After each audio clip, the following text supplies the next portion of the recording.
আমার এই সাহাবী সূরা ইখলাসকে অর্থাৎ আল্লাহর গুণগান আছে এজন্য এই সূরাটাকে ভালোবাসে, পড়তে ভালোবাসে। যাও যাও, আমি রাসূল বলে দিলাম আল্লাহও তাকে ভালোবাসে। সাহাবীকে যুদ্ধে পাঠাইছেন, সাহাবীদেরকে নিয়ে ইমামতি করবেন। তো ইমাম সাহেব হইয়া দাঁড়ায় আর সূরা ফাতিহা পড়ে এরপরে আরেকটা সূরা মিলাইয়া রুকুর আগে সূরা ইখলাস পড়ে। সুবহানাল্লাহ। তো প্রতি রাকাতে তিনি একই কাজ করেন। সাহাবায়ে কেরাম যুদ্ধ শেষ হয়ে গেছে, সবাই যার যার বাড়ির দিকে রওনা। প্রথমেই তো রাসূলুল্লাহ সাল্লাল্লাহু আলাইহি ওয়াসাল্লামের কাছে রওনা হলেন, রাসূলের কাছে যাবেন। সবাই রাসূলের কাছে গেলেন। রাসূলুল্লাহ সাল্লাল্লাহু আলাইহি ওয়াসাল্লামের কাছে যায়া সাহাবায়ে কেরাম বলতেছেন, ইয়া রাসূলুল্লাহ, ওই ইমাম সাহেব আমিরকে নিয়ে আলোচনা করতেছেন। ও রাসূল, আপনি আমাদেরকে যে আমির দিয়েছেন, যে ইমাম বানায় দিয়েছেন, এই ইমাম নামাজ পড়ায় তো প্রতি নামাজে সূরা মিলাইয়া পড়ে, রুকুর আগে সূরা ইখলাস পড়ে, বারবার প্রতি রাকাতে একই কাজ, প্রতি ওয়াক্তে একই কাজ করে। সূরা ইখলাস না পড়ে তিনি রুকুতে যান না। রাসূল এটা তো বুঝলাম না। রাসূল কয়, ও সাহাবায়ে কেরাম, তোমরা একটু জিজ্ঞাসা করিও, আমার ওই সাহাবীকে জিজ্ঞাসা করিও কেন তিনি এই কাজটা করেন। রাসূলুল্লাহ সাল্লাল্লাহু আলাইহি সাল্লামের কথা অনুযায়ী সাহাবায়ে কেরাম ওই আমির সাহাবীকে গিয়া জিজ্ঞাসা করলেন, ও আমাদের আমির, আপনি যে ইমামতি করতে গিয়া প্রতি রাকাতেই দেখতাম সূরা ইখলাস পড়তেন, এটা কেন পড়তেন একটু কি আমাদেরকে বলবেননি? রাসূলের এই সাহাবী ডাক দিয়া বলেন, লিআন্নাহা সিফাতুর রহমান। সুবহানাল্লাহ। কয় লিআন্নাহা সিফাতুর রহমান, কয় কেননা এই সূরাটার মধ্যে রহমানের গুণগান, রহমানের সিফাত আছে। আল্লাহু আকবার।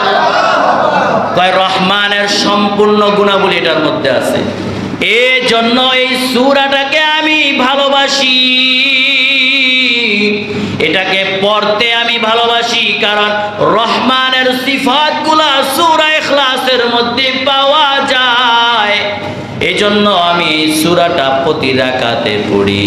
শুধু প্রতি রাকাতে পড়ি না, আমি হাঁটতে চলতে কাঈদান কাঈমান, আমি দাঁড়াইয়া চলতি ফিরতি, বসে থাকি, দাঁড়ায়া থাকি, হাঁটতে থাকি, যেখানেই থাকি আমি সূরা ইখলাসটা পড়তেই থাকি, পড়তেই থাকি। সুবহানাল্লাহ।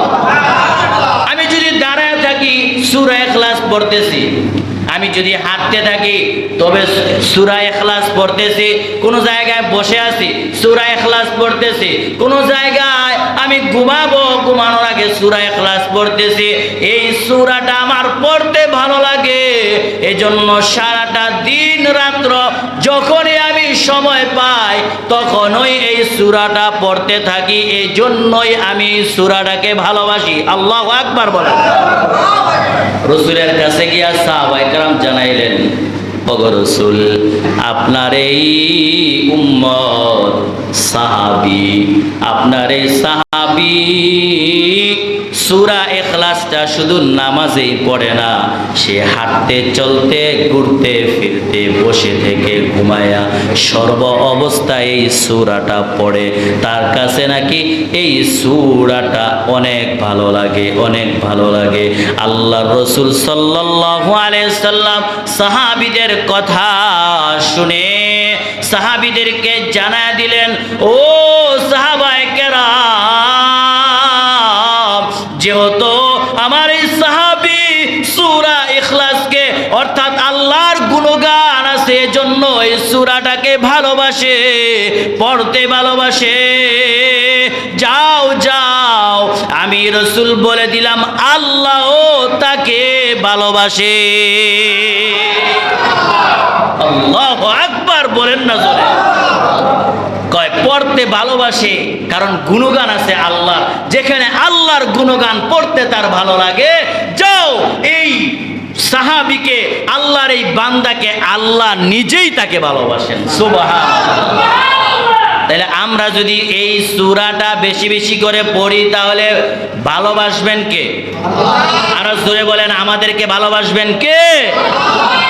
আল্লাহ আমাদেরকে ভালোবাসেন। ভালোবাসাটা সবাই চায়।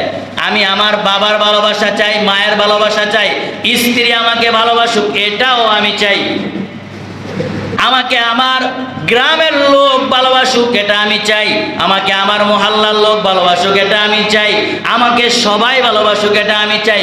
কিন্তু সর্বোপরি সবাই ভালোবাসুক আর না বাসুক, কিন্তু আমাকে ভালোবাসে আমার মাওলা, এটা আমরা সবাই চাই কি চাই না?